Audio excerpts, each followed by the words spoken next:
Natalie, I love this Hello. movie. It is so good. Ah, And yay. I have to ask, how does it feel to be one of the first films to start this Halloween season with such a good horror film? I mean, a summer horror. I mean, what? I love it. I'm so into that.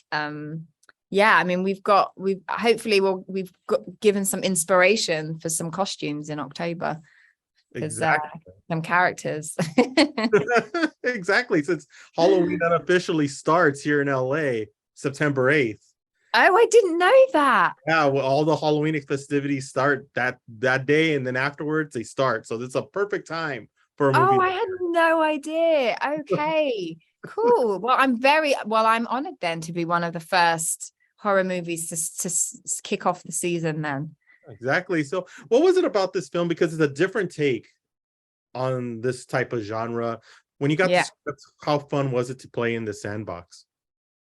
Oh, it was in so much fun. And, just to hear such a traditional story, like we've heard the kind of Dracula vampire mythology told many, many times in many different ways. And it was so great. What appealed so much to me was the fact that they were telling it from the point of view of the women in this story. And, and had the way it was a very modern telling of a very old story and how those two worlds kind of smashed together. And yeah, I was immediately excited and was hugely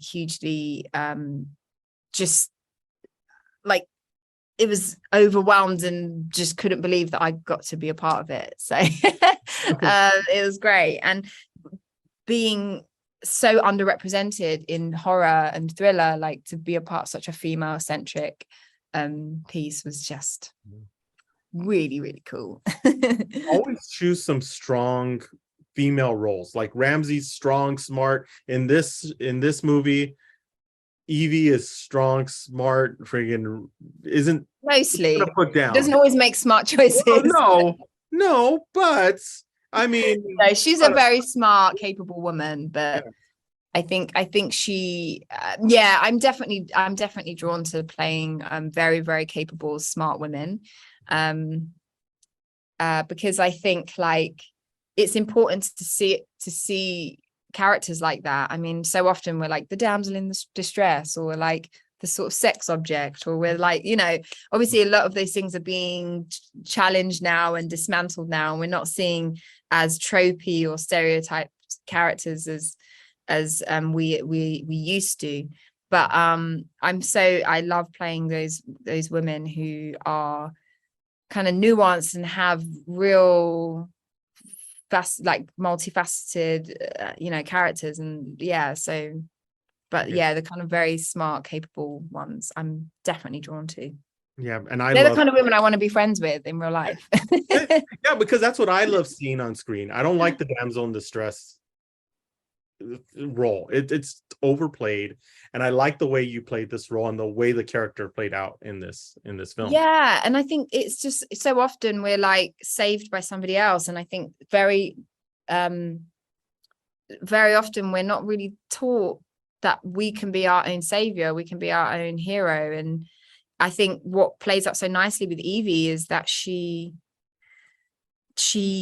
doesn't realize the strength and power and courage and bravery that she has within her. I think the time in her life that we meet her, she's kind of very vulnerable and not herself. Like she's lost her mother, she's struggling to survive, she's not doing the thing that she really cares about. She's an artist but isn't really successful at it, and she's being like treated badly in her kind of part-time or catering job that she does, and she's in a bad place. And so the idea that she finds the strength within her to sort of survive and fight and keep going another day, like is a really beautiful journey for her. And I think it's something we can all learn from and all look for in ourselves. And I have to remind myself sometimes that I'm stronger than I think.